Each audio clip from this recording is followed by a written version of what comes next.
Hindi man kompleto, pero partial, meron ang Omani government nung biglang umatake ang US at Israel sa Iran. So, urgent call, tigil putukan sa gerang yan, bumalik sa negosasyon. Nako po, yan ang habang sinasabi natin. Itong si Senator Risa Hontiveros, nagbida-bida na naman kahapon. Pambihira, pinapatigil niya ang gera dyan sa gitna silangan. At dito rin sa video na to, pag-uusapan nun natin itong press con, itong si Rapi Tulfo. Matakin nyo mga kababayan, dun sa issue ng mga maanomalyang flood control, di isang beses hindi natin nakitang di man natin narinig na nagsalita itong mama na to.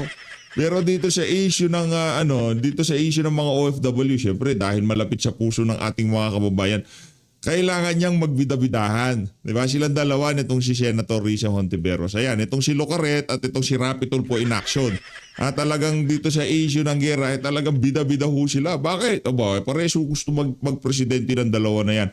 At dito rin ho sa video na to, nako pastor! Trending ka na naman. Sinasabi ko sa iyo yan eh. Di ba, trending ka na naman. Lagi ka kasing naiispatan na mayroong suot-suot na mga mamahaling relo. Matindi ho itong mga kababayan, hindi ho biro ito ha. Itong relong suot niya dito, lakayan lang ho natin. Ayan, ito, yan, okay? Okay, yung relong suot niya ho dito, halimbawa na lang itong Rolex Sky Dweller price range 1 to 3 million. 'Di ba? Ganyan ho yung mga nitong si Benny Abante. Ito naman yung suit niya kahapon. Etong mahilig ho siya sa Richard Mille. Nagkakahalaga ho yung titanium na yan na nasa 18 million. Pero matindi ho dito yung suit niya kahapon. Yung suot niya ho pala kahapon, nagre-range ho yan ng 12 million to 32 million pesos. Kaya ngayon, ang sabi ng mga nababasa natin sa social media, hindi naman siya minamata natin yung mga naging investment nitong si Benny Abante. Pero nung nakita na, dan sabi ni dating Pangulong Rodrigo Duterte, karamihan ng mga congressman dyan, papasok na nakatama raw, lalabas na naka-Land Cruiser. Totoo naman. Kahit tingnan nyo ho yung mga lumang larawan nitong si Benny Abante, hindi naman ho ganyan kagagarbo ang kanyang mga suot na kulureti sa katawan, di ba? Matakan nyo nakarilo. 13 to 32 milyon ang halaga. Saan ka kukuha ng pambili doon? Doon sa mga doon sa mga ikapo ng yung mga hindi tanong to ha. Kumbaga hinahanap natin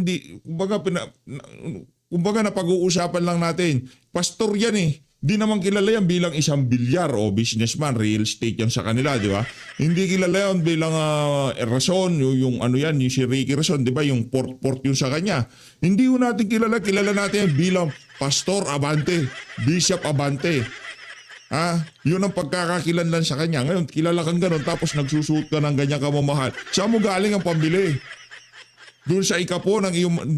Tanong ito hindi natin sinasabi galing sa ikapo linawin natin kasi minsan mga palsipikado utak ng mga taga House of Representatives. Saan galing yung pinambili mo ng 18 to 32 million na Richard Mille na suot-suot mo kahapon? Saan galing yung pambili mo ng Richard Mille RM17 in titanium price range 18 million pesos o yung iyong Rolex Sky Dweller na 1 to 3 million pesos? Saan galing? Galing sa ambag ng iyong mga kongregasyon ang tawag dito sa simbahan? Tanong.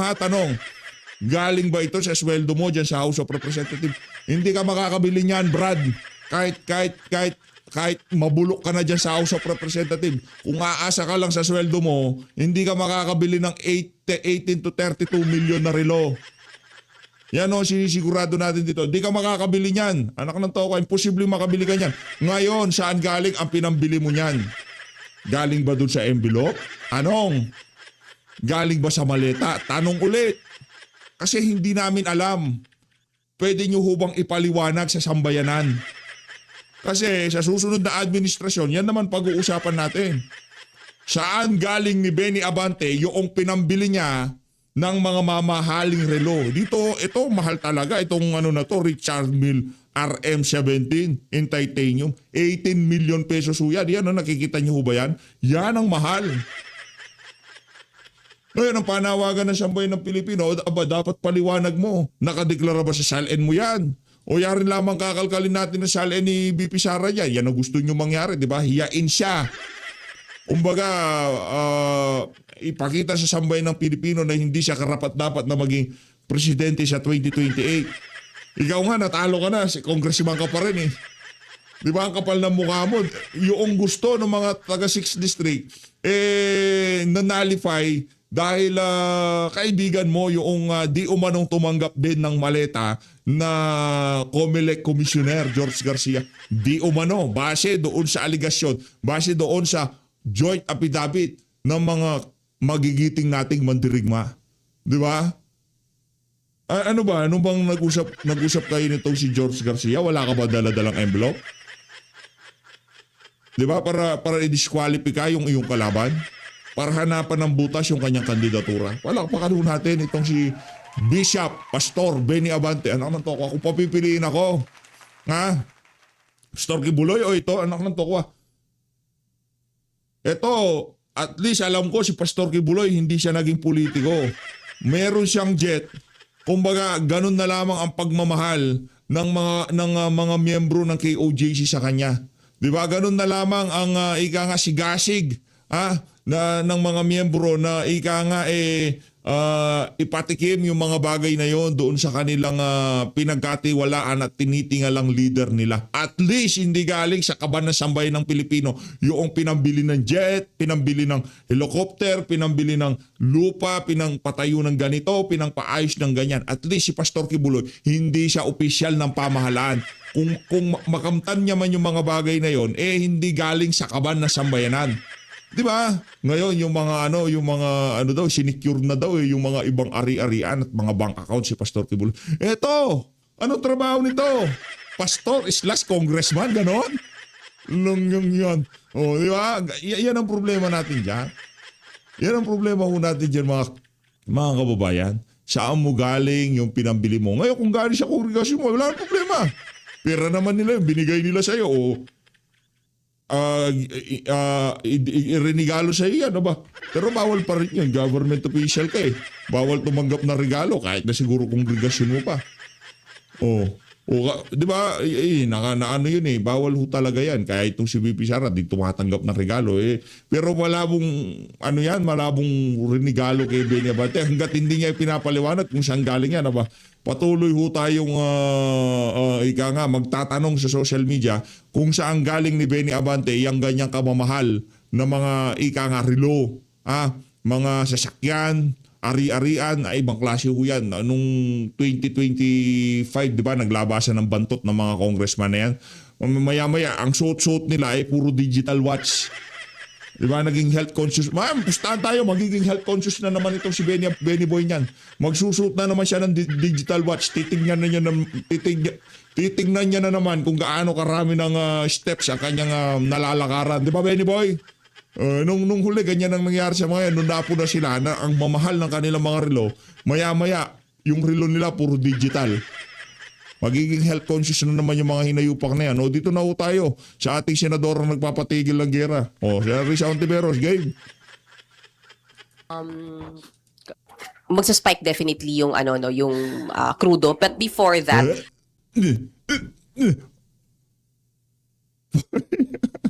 Akala mo talaga concern itong hali na to.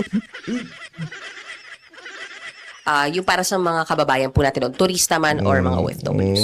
Concern Una, si Locaret. taus-pusong pakikiramay dun sa pamilya nung kababayan nating caregiver na napatay sa Israel. Balita ninyo sa media, taga Pangasinan sila. So, taus-pusong pakikiramay talaga at panalangin sa pamilya. Yakap mula sa Ang bait! Ang bait ni Senator Riz. Parang sinusundot yung puwet niya. Bait! O yung mga namatay sa flood control, di mo ipapanalangin. Yung mga pinagnakawan na sambayan ng Pilipino, trilyong pisong ninakaw, hindi ka malungkot, hindi ka galit. Palakpakan ho natin. Yan. Lahat ng gagawin lahat ng aksyon ngayon, lahat ng galaw nyo, Kung di kayo nagsalita doon sa issue ng mga anomalyang flood control, questionin namin lahat yan, di ba? sa amin dito sa Senado sa pamilya. Sa napakarami pa nating mga kababayan na in harm's way din dahil doon nagtatrabaho, nakatira o maaaring nag-aaral sa Middle East, sana po talaga ay i-activate pangunahin ng Department of Migrant Workers at saka Department of Foreign Affairs bukod sa alert level system, yung paghahanda na kung may gustong magpa-repatriate ay makuha sila timely at ligtas na maiuwi dito sa ating bansa. At hindi lamang yon. Pag may magpatulong makauwi, dapat may patuloy na tulong at suporta pagdating dito para sa yung mga taga Davao na OFW. Nabalitaan nyo na ho ba? Na merong hotline na pwedeng yung tawagan, ora-orada. Mga Davaoen yung OFW, siyempre, Davao yan di ba? Meron ganun. Ikaw ba, Risa Hontiveros, meron ka na bang nagawa ng kagaya ng ginawa ng Davao City? Ngayon, kung puro dakdak ka lamang, puro laway ka lamang, hindi bibenta yan sa 2020 presidential election, di ba? Walang bitaw yan sa sambayan ng Pilipino. Hindi mo kami pwedeng lawayan, ika nga, di ba? Hindi nyo na kami malalawayan ngayon. By the way, nasan pala si Marcos Jr.? Di ko alam bakit ang dami naghahanap sa kanya sa mundo ng social media ngayon, di ba? Mga kababayan natin, hinahanap tong si Bangag. Malay ko ba, nasaan yan? Nasa mga comment section, nasaan ang Pangulo, nasaan ang Pangulo? Malay ko ba? Baka nasa Malacanang yun, sumisinghot lang yun. Di ba? Baka nag-aalmusal lang ng chonky yun, di ba? Ano ba maaasahan natin kay Marcos Jr.? O baka na-realize niya, nagmumukha siyang si Raul sa kaka-report niya sa mga kaganapan sa Middle East. Kung sino man ang PR operative nitong si Marcos Jr. Ayusin nyo. Nagmumukha si Raul yung bata nyo. Sa kanilang trabaho o hanap buhay o enterprise at reintegration sa ekonomiya ng ating bansa. Reintegration So yun yung immediate. Doon sa binanggit mong siguradong pag-spike ng presyo ng langis at lahat ng produkto at serbisyo kasi nakapeg sa presyong iyon, bukod sa mga urgent measures na pwedeng pangunahan ng Department of Energy, maghanda rin sila ng komprehensibong at longer term na plano para sa energy security kasi hindi natin alam ganong katagal tatagal ito. Hindi natin alam ganong katagal din sarado ang Strait of Hormuz at immediate na impact na sisirit. Pag balita natin na nasa 3 weeks pa yung tuloy-tuloy na bakbakan dyan. Pero base sa ating nakikita, matagal-tagal ho ito. Mas matagal pa sa 3 weeks siya ang na yan. Yung ginawang problema na yan ng sino ba? Kasi balita ko talaga merong pag-uusap. Ngayon habang nag-uusap, umatake itong mga Amerikano at mga Israeli dito sa Iran. Ganun yung nababasa natin sa social media. Siyempre maraming fake news ngayon. Isiya sa atin yun na lang hong ng maigi kaya hindi yung natin sinasalansan yung tawag dito ang issue na yan dahil una sa lahat hindi ho tayo eksperto dyan. Naiintindihan natin yung nangyayari na lahat ng kung saan man idampi ng Amerika ang kamay niya dyan sa gitnang silangan ay talaga nawawasak ko. Yun lang, iyan basta ang akin dito ang track record ng Amerika dyan sa Middle East, kung sino man ang dampian niya ng kamay, nawawasak. Tapos ang usapan. Tapos ang usapan. At kadalasan, ang kanilang excuse para lansagin o patagin yung isang bansa dyan, merong nuclear program, meron silang nuclear na ganito, ganyan. Yun ang pinaka-excuse ng Amerika.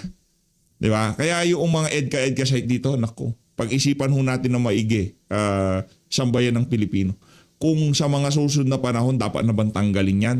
Wala akong silbi yan sa totoo lang. Walang kwenta yung mga EDCA site na yan. Mainit lang tayo sa mga kaalitan ng Estados Unidos. Kumbaga, makakaladkad tayo sa problema. Yung wala, anong treaty, tayo basta Pilipinas, magpaka-friendly tayo. Tapos ang usapan, anak ng toko, yung kasunduan sa mga base militar. Yung mga joint military. Ba't mag-joint ka? Ano ba, meron ba tayong kaaway? Ba't exercise? Diba? Wala, yan ang sinasabi ni dating Pangulo Rodrigo Duterte. Diba? Kaya ayaw niyang papasukin yung mga ganyang klaseng mga base o mga kagamitan na galing sa ibang bansa at di-deploy sa Pilipinas. Ayaw niya. Itong mga nangyayaring senaryo na to sa tawag dito, sa Qatar, Dubai, di ba? Bakit sila inatake ng Iran? Dahil lamang sa mga base militar ng Amerika. Ngayon, ano sabi nung isang bansa dyan sa Middle East? Inabandon daw ho sila ng Amerika. Yung kanilang defense system, itinuon lahat sa bansang Israel. Eh, meron ba kayo mga bilyonaryong, di ba, mamamayan kagaya ng Israel, di ba? Mga bilyonaryo ho yan eh. Lumilis na tayo dito kay Senator Risa Hontiveros. Pero ang ating sigurado dito, base sa kasaysayan at hindi base kay PH Update, sino man ang dampian ng kamay ng Amerika dyan sa gitnang silangan o alinmang bansa sa mundo, especially kung may langis yan, talaga pinapatag ho nila yan. Regime change o kung ano man ang naging dahilan nila. Dito kasi sinasabi nila meron daw ang tawag dito, meron daw mga yung nuclear program ng Iran na gustong talagang yun ay napakalaking threat para sa sangkatauhan, kaya ginagawa yan. Kumbaga nagiging pulis ang Amerika para sa atin. Pero ang nangyayari ho talaga dahil lamang sa hidwaan ng bansang Israel at bansang Iran. Ngayon gumit na itong Amerika. Maano ho yan? Madugo ho yung ano na yan, yung usapin na yan. Pero ang ating sigurado dito, ang ating nakita base sa kasaysayan, ang Amerika ho talaga magulo. Diba? Mahilig mangyalam doon sa mga bansang merong sariling mga sovereign nation. Diba? Pati yung mga sovereign nation, matakin mo, ano expect mo gagawin ng Iran? Hindi ko kinakampihan dito kung sino Ang nakikita natin dito, kung merong pag-uusap, anak ng takwa, huwag kayong gagalaw, meron palang pag-uusap. Meron pag-uusap, tapos papatagin nyo yung isang eskwelahan ng mga babaeng bata. Yun ang punot dulo ho ditong huling hidwaan na ito. Merong pag-uusap at di umano yung kabilang partner, pinatag yung isang eskwelahan ng mga babae, bata. Hindi ito binabalita Kumbaga talagang hahanapin mo to sa social media kasi hanggat maaari yung naratibo gusto ho nilang kontrolin Di ba? Para maipakita, mapintahan na iyong isang kampo talagang napakarumi, di ba? Napaka mapanganib. Kaya kailangan nyo hong magsiyasat ng pangsarili nyo.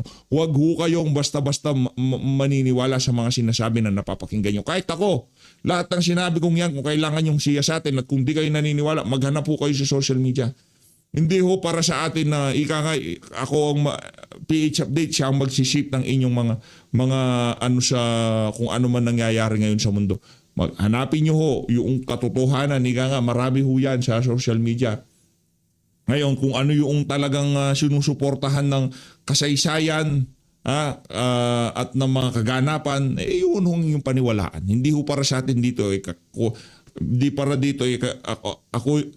Ako ay didiktahan ko kayo kung ano yung sa tingin kong tama at mali na nangyayari dyan sa gitna silangan. Sigurado dito, ang Amerika, kung saan man niya idampi ang kamay niya sa mga bansa dyan sa Middle East, sinisira ho nila. Tapos ang usapan. Mula kay W. Bush, di ba? Mula kay W. Bush pababa, lahat na trumabaho dyan. Di ba?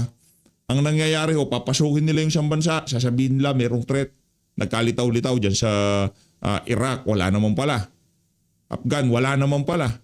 Ano sinasabi nila dyan? Merong ganito, merong ganyan. Winasak nila.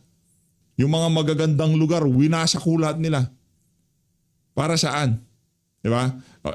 Yan ho ang ibinabalita sa atin ng kasaysayan. Hindi ho galing kay PH Update yan. Tuloy natin itong si Lucaret. Medyo lumayo tayo ng konti kasi itong si Lucaret gusto niyang ipatigil ang gera Kung ititigil nila, masaya, palakpakan tayo. Pero madam, anak ng tokwa, magpresidente ka muna ba? Nga ang presyo ng halos lahat, kundi man lahat ng produkto at serbisyo hanggang dito sa ating bansa. Should we be in any way worried since aliado rin po tayo ng US? Could there be some spillover? We really hope, each one of us hopes and prays na hindi ito mag-spill over. Pero 'di ba, kung anong mangyari sa Middle East or for that matter any part of the world, makakaapekto talaga sa buong mundo. Kasunod ng pag-atakeng iyon ng US at ng Israel sa Iran, nag-counterattack naman ng Iran sa mga US facilities sa Middle East. And we are nag-renew tayo ng treaty relationship sa US. I would like to say na on a more equal footing at nagbubuo tayo ng mga treaty relationship sa iba pang at mas marami pang mga bansa. But kumbaga ang taas ng stakes for all countries in the world, kasama tayo. Kaya ang urgent call din ay bumalik sa negosasyon. May negosasyon ongoing. Wag nating kalimutan, between the US and Iran, facilitated by Oman. At may iniuulat na Yun tinutukoy nating negosasyon. Nagne-negotiate sila tapos nagpalipad yung kabilang parlor ng mga bomba. Yung tinamaan ay eskwelahan ng mga batang babae. Yun talaga ang ika nga napundi yung mga Iranian doon. Tapos yung kanilang supreme leader. Iba ho yun, yung supreme leader na pagka tinawag nilang supreme leader yan. Kumbaga, ikaw ang Panginoon nila tapos yung supreme leader. Ganon ho yung level. Ganon ho katindi mga kababayan. Parang Panginoong Diyos tapos sa mga Katoliko nandiyan si Pope. Yan, parang ganun. Parang ganun ho ang level noon. Sa mga Katoliko parang ginurgor iyang si Pope. Yun ang nararamdaman ng mga Katoliko sarado. Kung sakaling mangyari yan. Yung leader nila ay talagang sinaktan at talagang, di ba, ganun ang ginawa. Kaya yung galit sa puso ng mga Iranian, iba ho yan.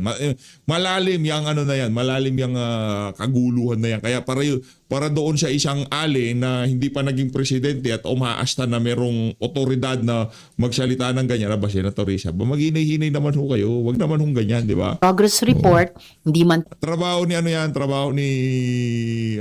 Marcos Jr., di mo trabaho.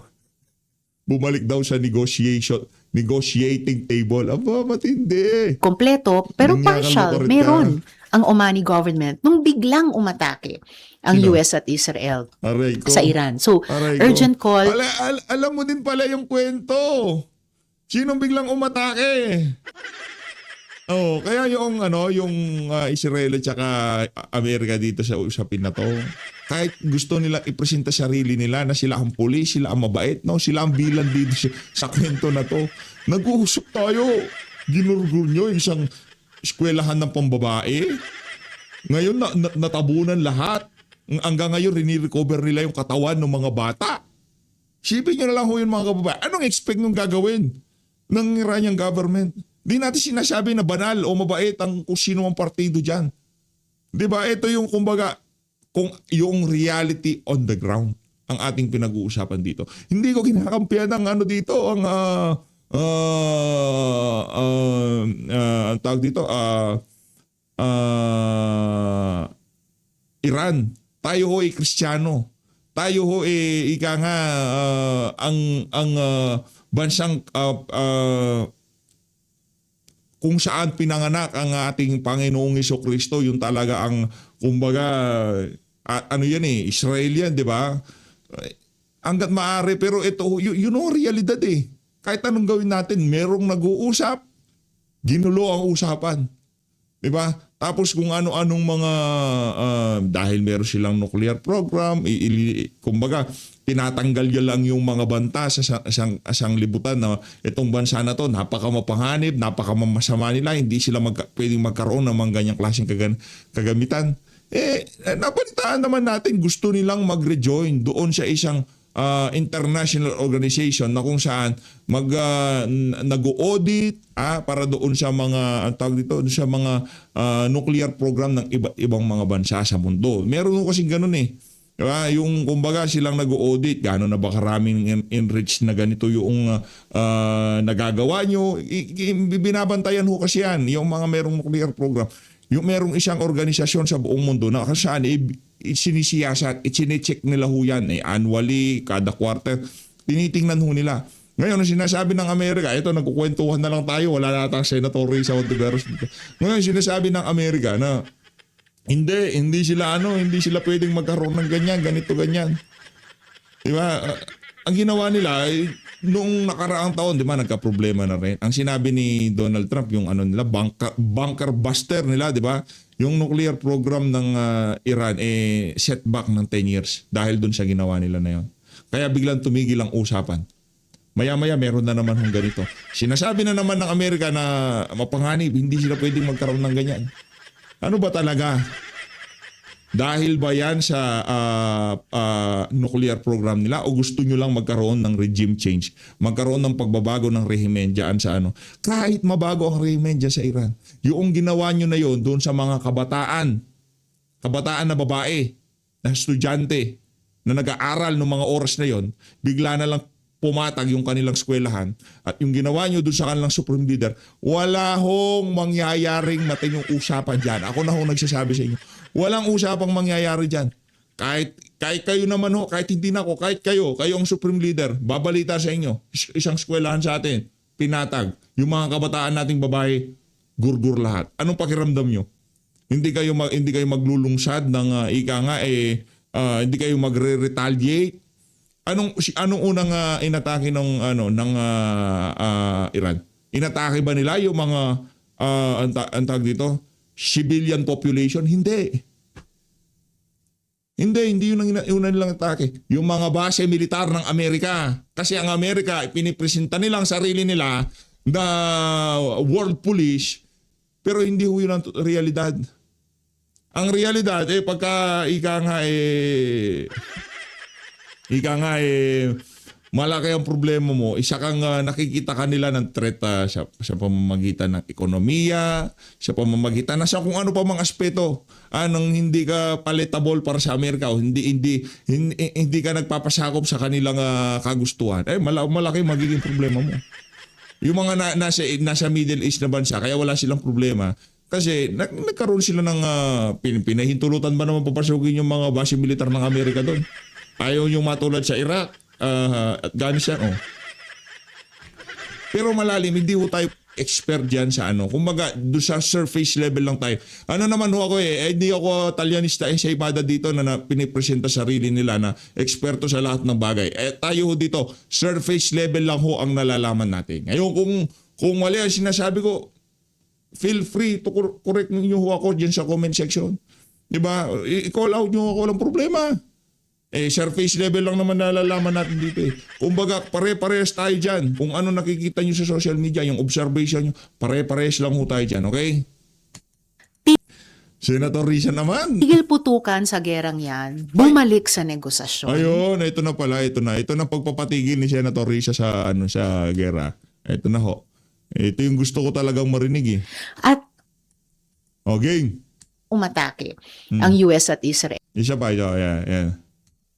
At may iniuulat na progress report, hindi man kompleto, pero partial, meron ang Omani government nung biglang umatake ang US at Israel sa Iran. So, urgent call, tigil putukan sa gerang yan, bumalik sa negosasyon, at pilit na pagkasunduan yung mga issue na sabi ay dahilan daw kung bakit nangyayari ito.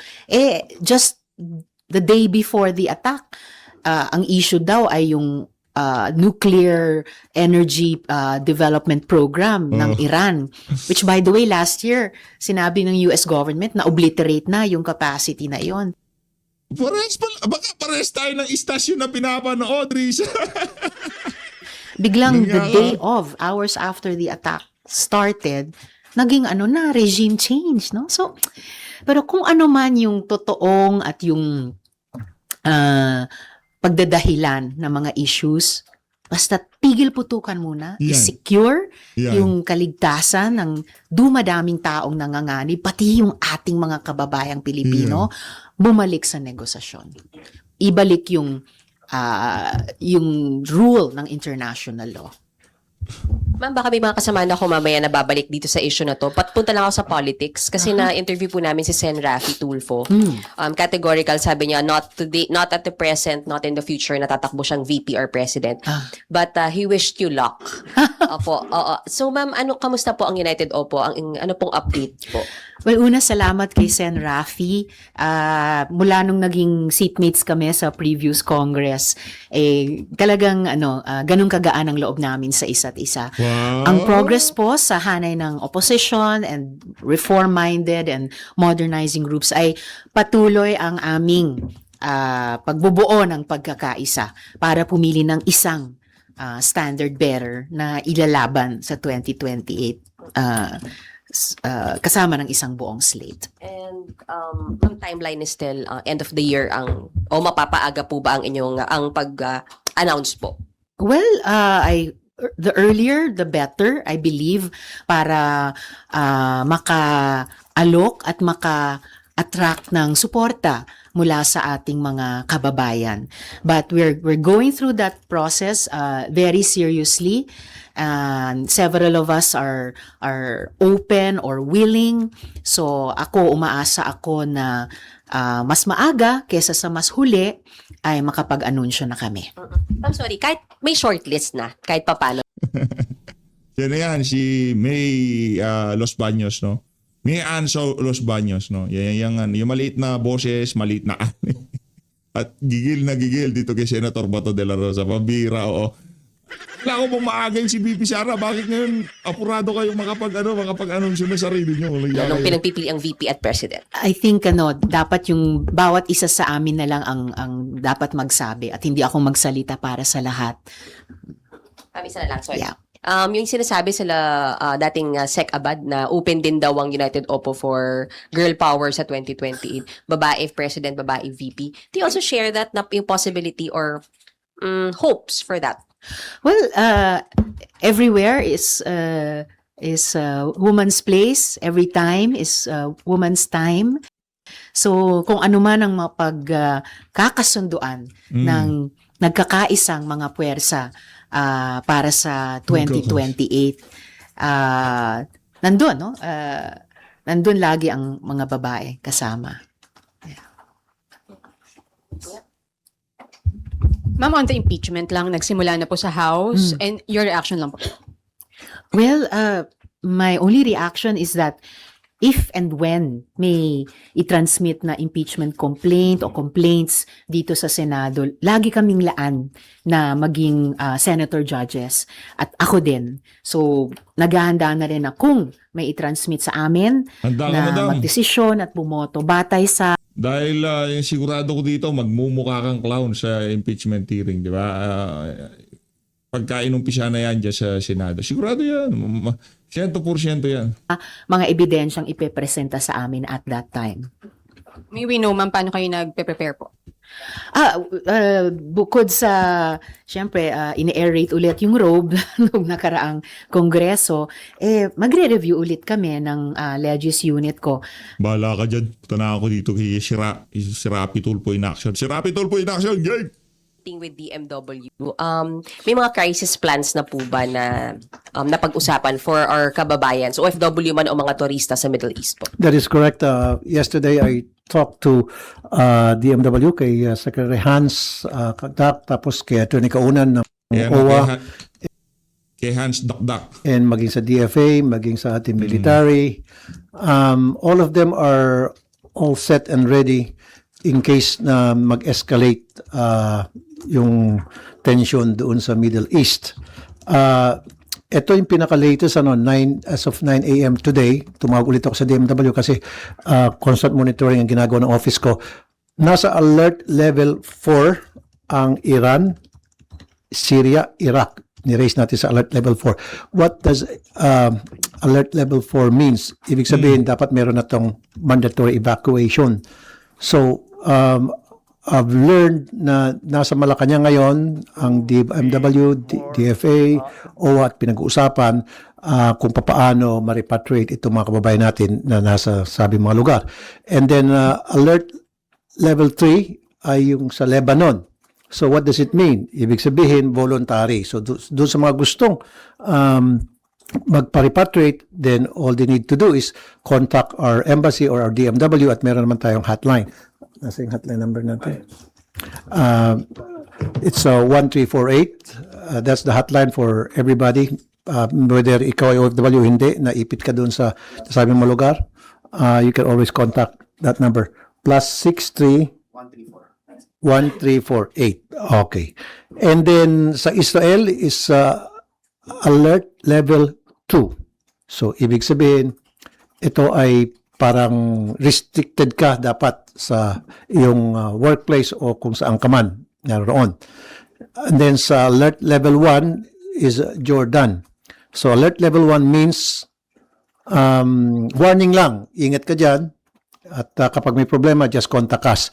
And then walang alert levels, Kuwait, Oman, Bahrain, and Qatar, and UAE.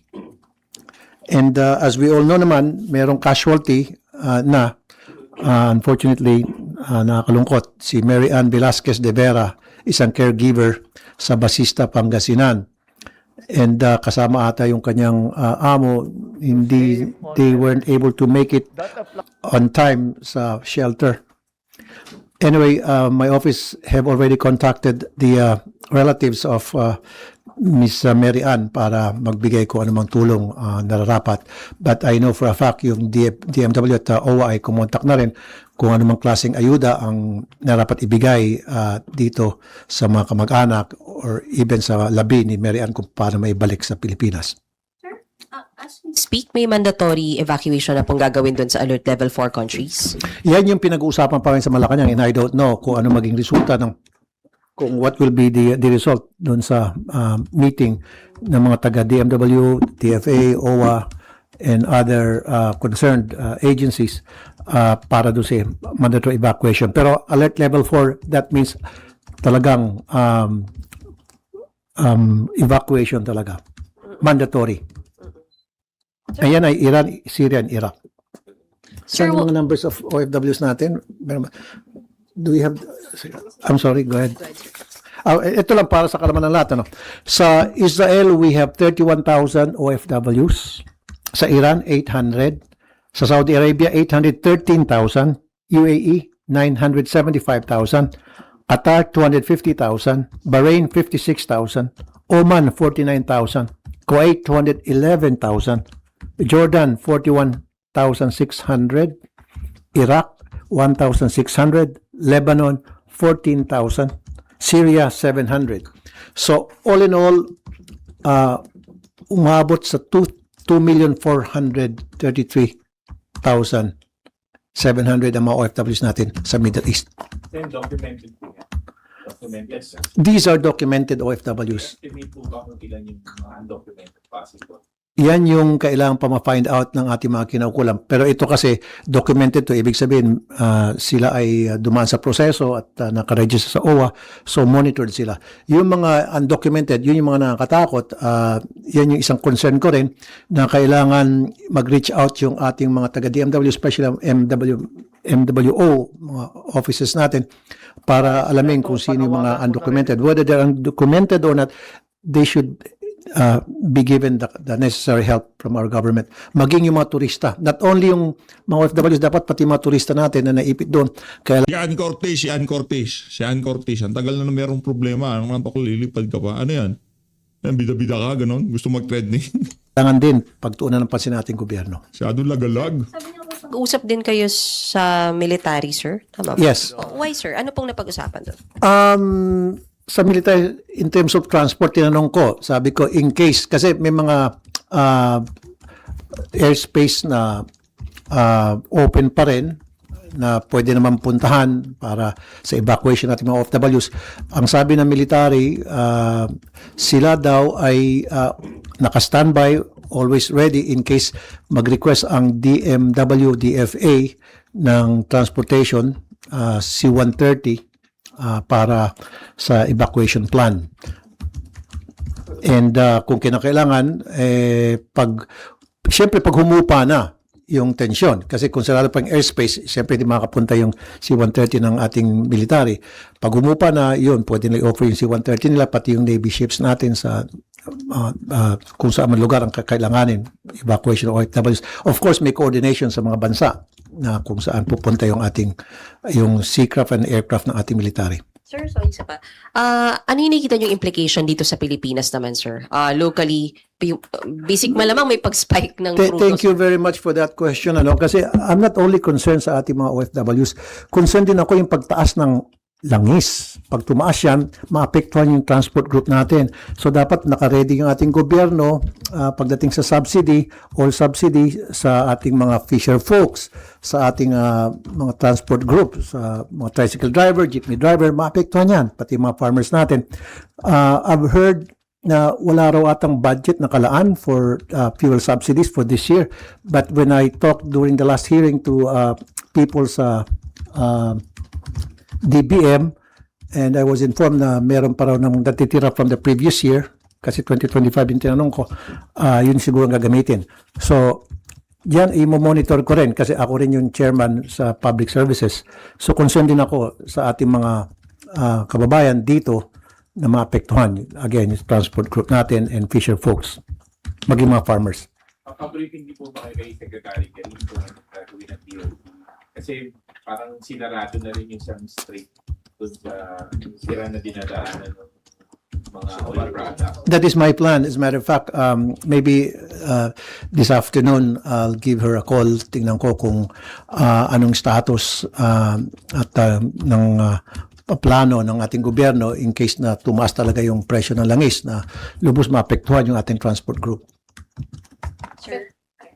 Sir, sabi po ni Senator Win Gatchalian na gusto niya na baguhin, di ba po parang $80 per barrel, dun pa lang tayo maglalabas ng subsidy. Gusto Yes. raw niya na percentage increase, bali baguhin yung formula. Would you support it po? Very much. Kasi nabanggit ko na nga yan nung previous hearing, sabi ko bakit hintayin pa natin na umabot ng $80 per barrel bago tayo kumilos, bigyan ng subsidy. Samantala yung mga gasoline station, konting taas lang ng langis sa abroad, agad-agad tinataas na agad nila yung presyo nila dyan sa mga gasoline stations.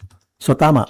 I agree with Senator Win. Ayun na And nga, yan naman talagang stand ko noon pa man. the subsidies will only be for the fisher folks and yung mga Ayun na nga mga kababayan, dito na natatapusin ang kabalbalan nito si Rapi Tulfo. No? Yung Brad, magpaka-consistent ka naman, anak ng tuko, ganyan. Mapupula ka kapag ganyan ka, sa totoo lang. Maraming salamat to. Mag-ingat po kayo lahat. Mahal natin Pilipinas.